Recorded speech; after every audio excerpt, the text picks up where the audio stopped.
The airplane cabin buzzed with the usual chatter and the shuffle of boarding passengers when suddenly a loud, screeching voice cut through the noise like a siren. "That's my seat," a woman shouted, pointing at me with eyes wide like she'd seen a ghost. Heads turned instantly. Flight attendants froze mid. I glanced down at my ticket, clear as day, 1-2A, the exact seat I was in. But she didn't care. She was already storming down the aisle, dragging her oversized purse like a battle weapon. "You're sitting in my spot," she yelled again, loud enough for everyone in row 12 to hear. I tried to stay calm, explaining that this was the seat number printed on my boarding pass, but she wouldn't even look. "I always sit by the window," she barked, folding her arms. The tension in the air grew thick. Passengers began whispering, some pulling out their phones, ready to record another airplane Karen moment. I could feel my pulse rising, but something told me to stay cool. She had no idea what was about to unfold.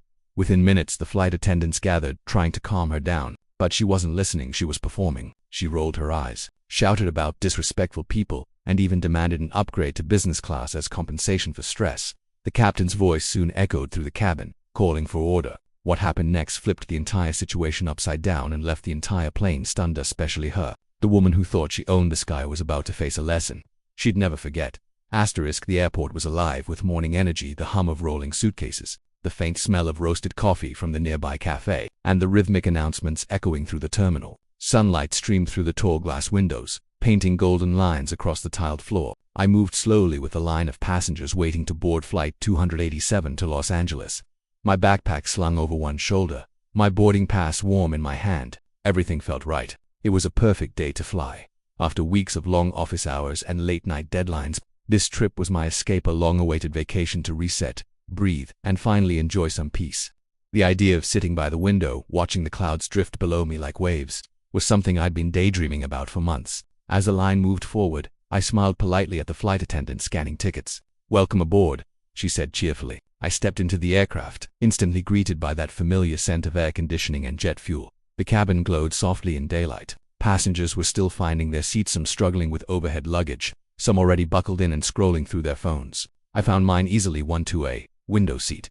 Perfect. I tucked my bag under the seat in front, fastened my belt and leaned slightly to look outside. The view of the runway shimmered under the sun. It felt peaceful, almost cinematic. "Excuse me, could you please move your jacket?" a gentle voice said beside me. I turned to see an elderly man smiling kindly, holding his ticket.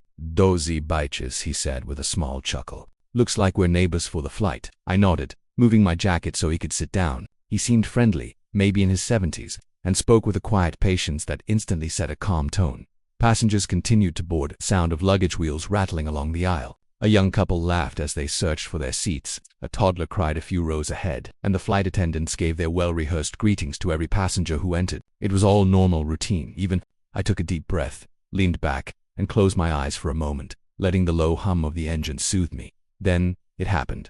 A sharp, piercing voice cut through the steady background noise like a siren. "Excuse me, that's my seat." The sudden shout snapped everyone's attention to the middle of the aisle. Conversations stopped mid. Even the crying toddler went silent. My eyes opened, and I turned to look. A woman stood there, mid to late 40s, blonde hair tied in a tight bun, oversized sunglasses perched on her head, and a handbag that looked more like luggage than a purse. Her expression was pure outrage, her mouth twisted in disbelief as she pointed directly toward me. "That's my seat," she repeated, her tone rising with every word. I blinked, confused at first, then checked my ticket again, 1-2A clear as day. I looked back at her, unsure how to respond. "Ma'am," I said politely, "this is 1-2A. I think your seat might be different." Her jaw dropped. "Excuse me, are you calling me a liar?" Her voice rose, drawing the attention of nearly everyone in the surrounding rows. Passengers started glancing at one another, exchanging curious looks. A few people discreetly took out their phones, ready to capture what might become another viral airplane drama moment. I kept my voice calm. "No, not at all. I just mean maybe there's been a mistake with the seat assignment." "There's no mistake," she snapped. "I always sit by the window. Always, it helps with my anxiety. So if you don't mind, you can move to the aisle." The old man beside me shifted uncomfortably, clearly uneasy with the rising tension. A young woman sitting across the aisle whispered to her friend, "Oh no, here we go again." Before I could answer, a flight attendant appeared, walking briskly down the aisle with a professional smile that didn't quite reach her eyes. "Is everything all right here?" she asked this man. The woman began, her finger stabbing the air toward me as sitting in my seat. "I specifically requested 1-2A." The attendant glanced at both of us. "May I see your boarding pass?" "Ma'am." The woman huffed but handed it over. The attendant scanned it quickly, her polite expression never wavering. "Ma'am, your seat is actually 1-4A," she said softly. just 2 rows back. For a moment the woman froze. A flicker of embarrassment crossed her face, but it was quickly replaced by anger. That can't be right, she snapped. Someone must have printed it wrong. I booked this seat. I remember clearly. The attendant maintained her composure, her tone gentle yet firm. I understand, but according to our system, your assigned seat is 14A. Would you please move there so we can continue boarding? A few passengers nearby chuckled quietly. The elderly man beside me looked down, pretending to study his newspaper, though I could see the corner of his mouth twitch in amusement. The woman wasn't done. Well, I can't sit in 14A, she said dramatically. That's too close to the lavatory. It smells. I have a sensitive nose. The attendant's patience was wearing thin, though she didn't show it. Unfortunately, all seats are currently assigned. You'll need to take your designated one for now.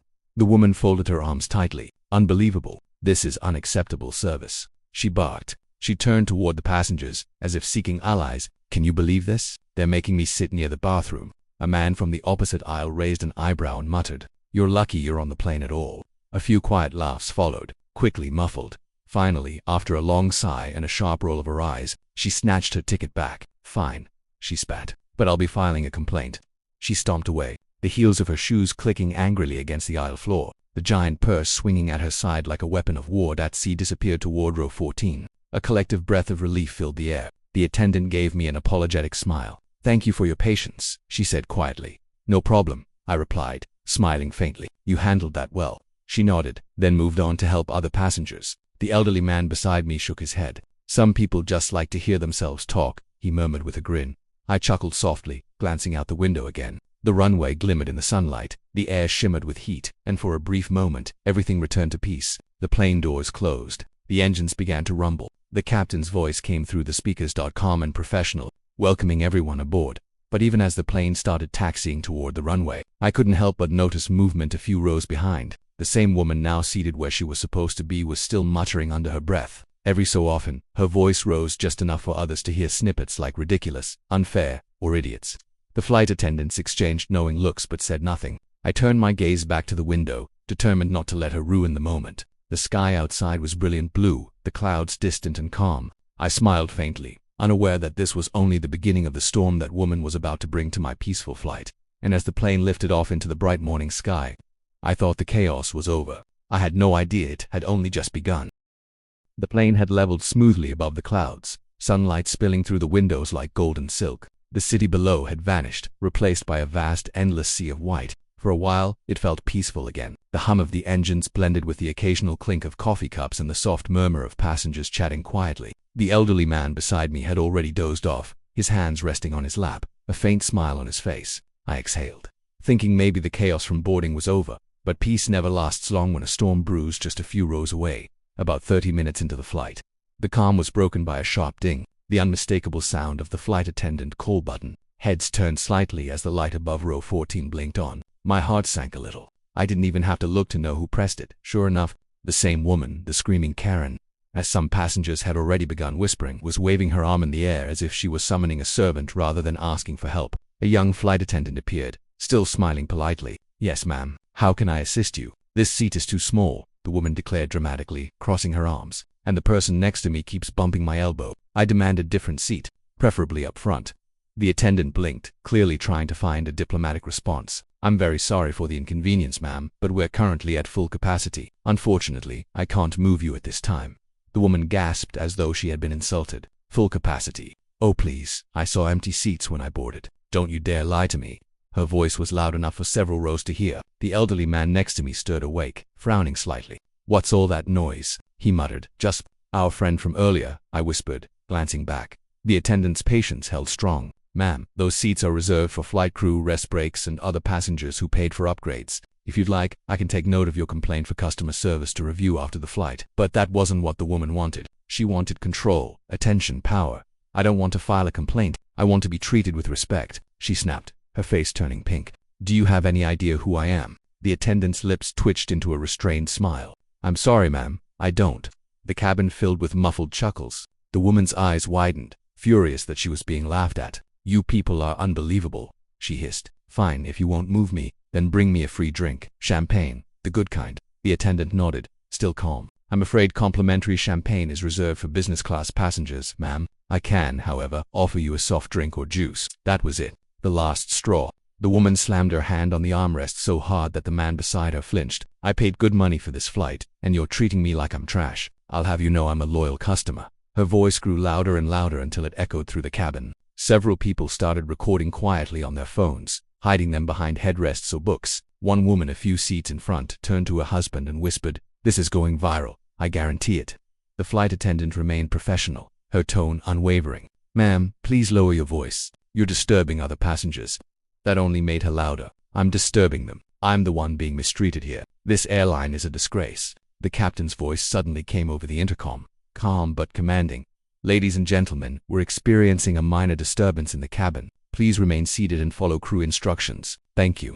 The attendant excused herself to get assistance, leaving the woman fuming in her seat. I tried to ignore it, opening the in-flight magazine, but my mind kept circling back. Why were people like this? How could someone cause so much chaos over a seat and a glass of champagne? Minutes later, two senior flight attendants approached. One knelt beside the woman's row, while the other stood back, arms crossed. "Ma'am," the kneeling attendant said kindly, "we understand you're upset. We want you to have a comfortable flight, but your behavior is beginning to disturb other passengers. Please cooperate so we can continue smoothly."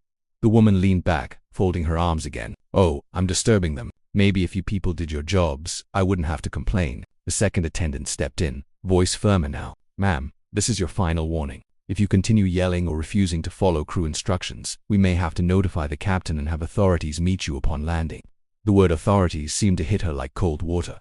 Her lips pressed tightly together, her face shifting from red to pale. She stared at the attendants, clearly weighing her options. For a moment I thought she might explode again, but instead, she muttered something under her breath and turned toward the window. "Thank you, ma'am," the attendant said quietly. "We appreciate your cooperation."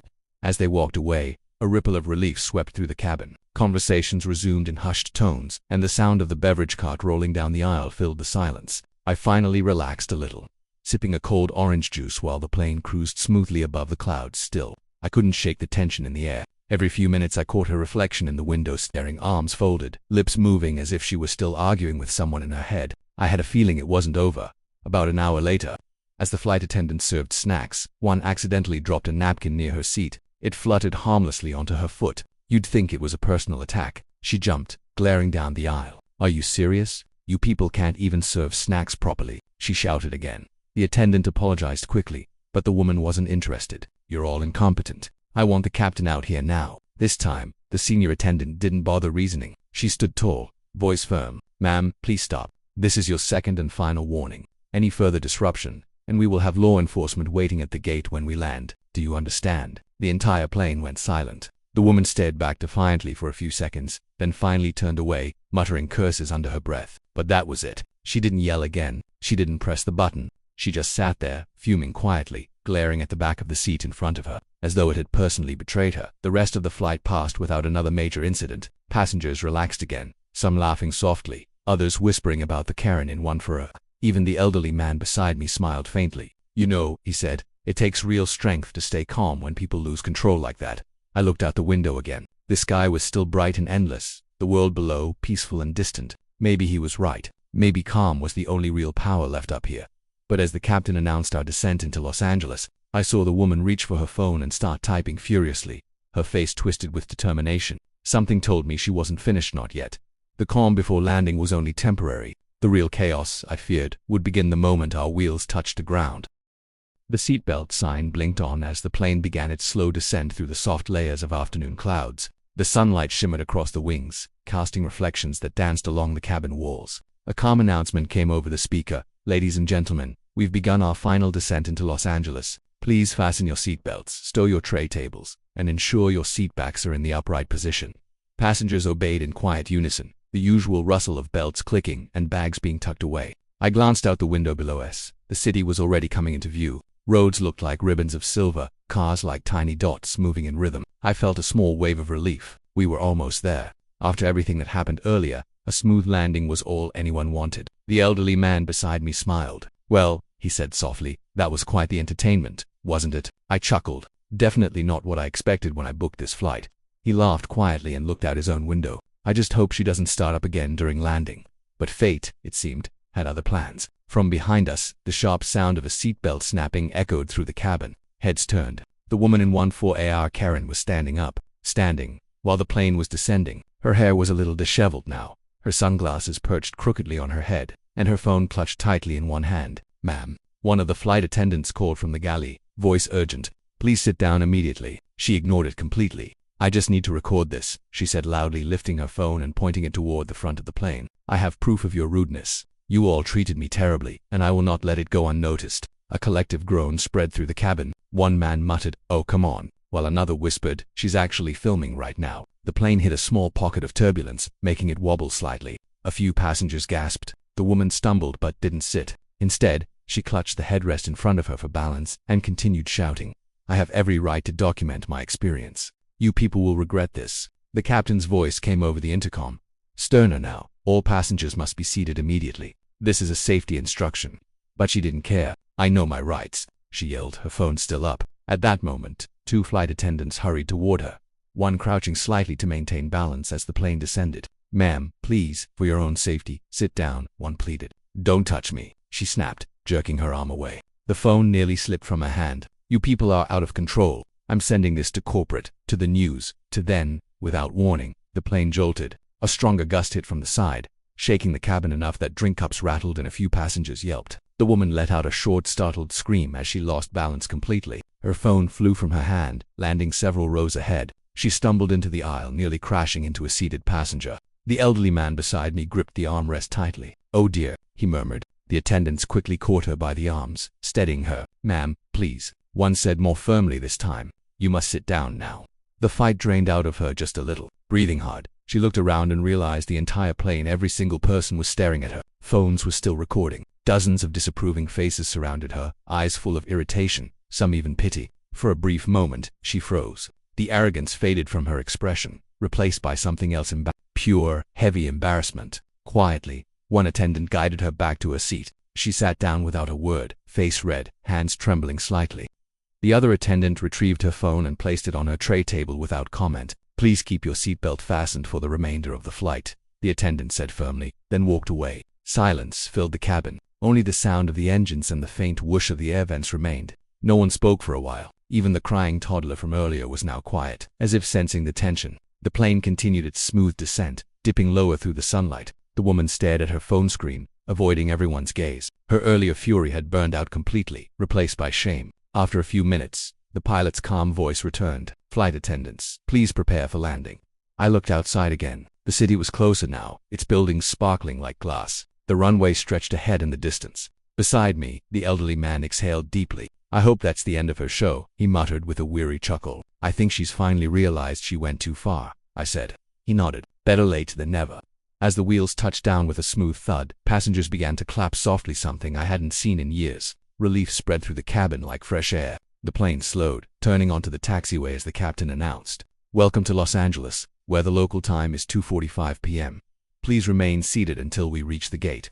People smiled, stretched, and reached for their phones. But in row 14 there was no movement. The woman sat perfectly still, eyes fixed straight ahead. Her face was pale, her jaw tight. I could see her biting her lip nervously. When the plane stopped at the gate, the seatbelt sign went off with a ding. Passengers unbuckled immediately, standing to grab their bags. The cabin filled with the familiar chaos of arrival voices overlapping, luggage being pulled down, the sound of zippers and shuffling feet. Then, the voice of a flight attendant came over the intercom, unusually formal. "Ladies and gentlemen, we kindly ask everyone to remain seated for a brief moment. Law enforcement officers will be boarding to assist with a passenger situation. Thank you for your cooperation."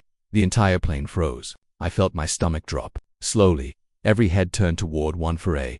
The woman's eyes widened, her hands gripping the armrests. "Wait, what?" she said, her voice trembling. "This is ridiculous." Two uniformed airport police officers boarded moments later. Calm, composed, and efficient, they walked directly to her row. One knelt slightly, speaking in a low tone.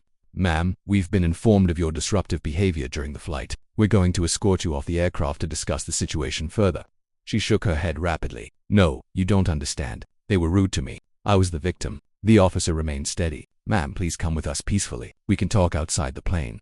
The passengers around her stayed silent, watching. Some recorded, others just stared in disbelief. With shaking hands, she unbuckled her belt and stood up, muttering curses under her breath. As she was escorted down the aisle, no one said a word. When she reached the front, one man clapped quietly, then another. Within seconds, half the plane joined in. The sound wasn't cruel, it was a strange mix of relief and closure, like the ending of a long, stressful movie. The woman didn't look back. Her head was bowed, her pride broken, her fury replaced with humiliation. As she disappeared through the cabin door, the elderly man beside me sighed. "Well," he said, smiling faintly, "looks like she finally learned something about flying."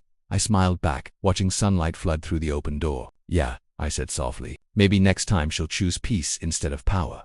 And as we all stood to leave, one thing was clear: the sky had returned to calm again, and every passenger on that flight would remember this story long after they landed. The moment we stepped off the plane, the heavy warm air of Los Angeles wrapped around us. It was bright, almost blindingly so, the kind of sunlight that made everything look sharper, more vivid. The chatter of passengers filled the jet bridge, everyone eager to grab their bags, stretch and finally be free of the long flight. Yet beneath that normal travel buzz, there was a quiet tension. Everyone was still thinking about the woman who'd been escorted off. As I walked toward the terminal, I couldn't help glancing ahead. Near the gate, 2 airport officers stood beside her. She was no longer shouting or pointing fingers. She just looked small. Her sunglasses were off, her face flushed, her hair slightly undone. Gone was the woman who had stormed down the airplane aisle like she owned it. Now she clutched her purse tightly, avoiding every curious gaze around her. The officers spoke to her calmly, writing notes on their tablets, while one of the flight attendants stood nearby, recounting what had happened. Passengers slowed as they passed, whispering, some shaking their heads, others taking quick peeks before hurrying on. The woman seemed to shrink further each time someone looked at her. I stopped a few feet away, waiting for my carry-on that had been gate-checked. The elderly man from my row stood beside me. He sighed deeply, the lines on his face soft with sympathy. "Poor thing," he said quietly. "People lose their tempers, and then they lose everything else with it."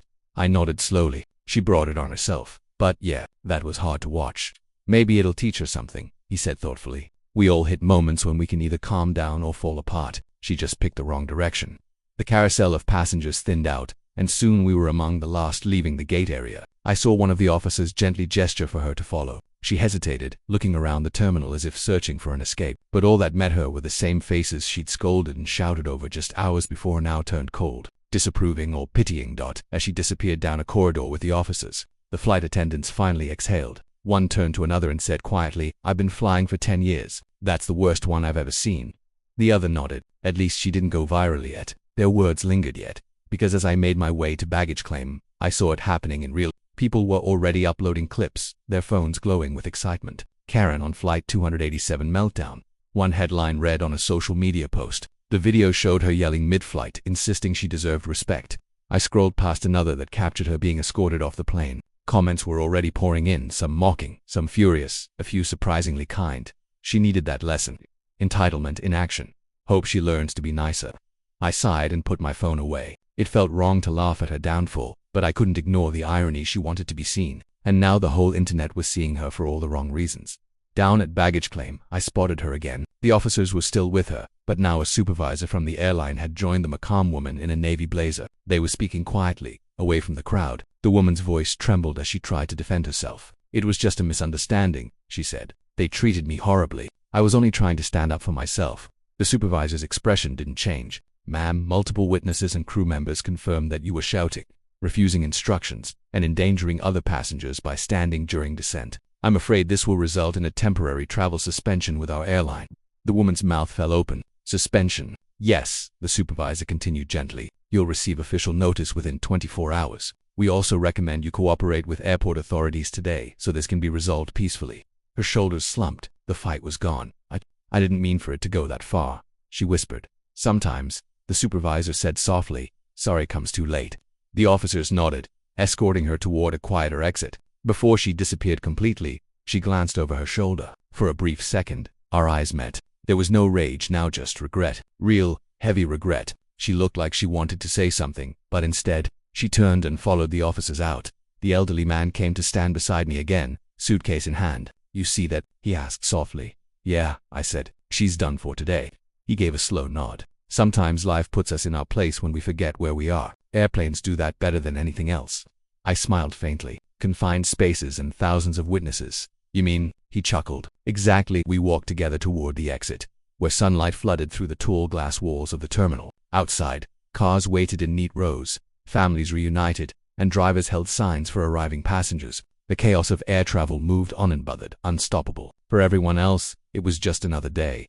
But as I stepped out into the bright Los Angeles afternoon, I couldn't stop thinking about her. about how quickly a single outburst had unraveled her entire day, her reputation, maybe even her sense of control. People like her often hid behind confidence that wasn't real. It was armor against something deeper: fear, insecurity, the need to be seen. And maybe beneath all that shouting, she was just scared of losing control, of being invisible, of not mattering. I took a slow breath of warm air, feeling the sun on my face. The noise of the street filled my ears: honking taxis, rolling luggage, snippets of conversation. Somewhere behind me I could still hear the faint echo of a voice in my memory, sharp and trembling, but it no longer carried anger, it carried a strange sadness. The elderly man smiled and shook my hand. "Safe travels, son," he said, "and remember, kindness doesn't cost much, but it buys peace." "Thank you," I said sincerely. "You too." We parted ways, and I made my way to the rideshare pickup area. The driver who pulled up, a cheerful woman with a warm smile, helped me load my bag. "Rough flight?" she asked. I laughed lightly. "You could say that. I think we had the most dramatic passenger of the year." "Oh, I saw that," she said as she merged into traffic. "Someone already posted a video about a lady yelling on a plane from New York. Was that your flight?" I looked out the window, the city skyline gleaming in the distance. "Yeah," I said quietly. "That was the one." She shook her head. "Crazy world, huh? Everyone's recording. Nobody's listening." Her words stuck with me the entire ride. Maybe that was the real lesson from it all, not just for her, but for all of us. People yell, record, argue, and defend themselves online, but very few stop to listen, to think, to breathe. As we pulled up to my hotel, the sky was a soft blue, the day bright and peaceful again. The chaos was behind me now, but the story of that flight lingered, etched into memory like turbulence you never forget. I thanked the driver, stepped out, and looked toward the open sky, the same sky she had screamed under hours before. Quiet now, free. And for the first time that day I felt grateful for calm, for silence, and for the quiet reminder that sometimes dignity isn't something you demand, it's something you keep, even when others lose theirs. The seatbelt sign blinked on as the captain announced their descent into Los Angeles. Outside the window, the bright morning sun bathed the clouds in warm gold, and the city below sparkled like 1,000 tiny mirrors. The plane tilted gently, slicing through the air, and for the first time since the screaming incident, the cabin was calm. No shouting, no eye rolls, no muttering, just quiet, peaceful chatter and the low hum of the engines. I leaned back in my seat, finally letting my shoulders relax. The chaos from earlier felt like a distant echo. Karen, the woman who had caused the uproar, sat just 2 rows behind me. For most of the flight, she'd remained uncharacteristically silent. The same woman who had screamed over a seat number now sat still, staring out the window like she was searching for something far beyond the clouds. Every so often I caught a glimpse of her reflection in the cabin glass. Her expression wasn't angry anymore. It looked regretful. Maybe the calm sky had softened her, or maybe embarrassment had finally done what reason could not. The flight attendants, who earlier struggled to contain the situation, now moved through the aisles with genuine smiles again. One stopped beside me, whispering, "You handled that really well back there." Not everyone would have stayed that calm. I smiled, shrugging. I figured there was no point in matching her energy. Someone had to stay grounded. The attendant nodded appreciatively before continuing down the aisle with her beverage cart.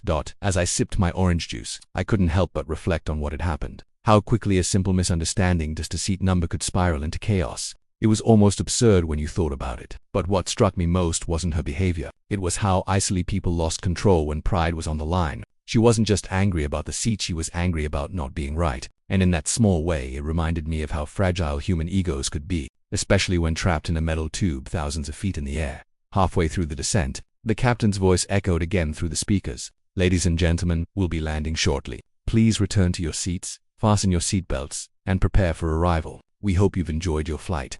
There was a collective rustling as passengers straightened up and tucked away their belongings. I caught sight of the man across the aisle, who had recorded part of the earlier commotion, showing his phone to his wife. They were laughing quietly, shaking their heads. "You just can't make this stuff up," he whispered when the plane finally touched down. A small round of applause broke out, a tradition that had faded for years but somehow resurfaced in moments like this. Maybe people were relieved it had all ended peacefully. As the plane taxied to the gate, I felt a gentle tap on my shoulder. I turned, surprised to see Karen standing in the aisle beside me, clutching her handbag tightly. Her face looked softer now, her voice much quieter than before. "Excuse me," she began awkwardly. "I wanted to apologize for earlier." I blinked, caught off guard. "Oh," I said, unsure how to respond at first. "It's okay. No harm done."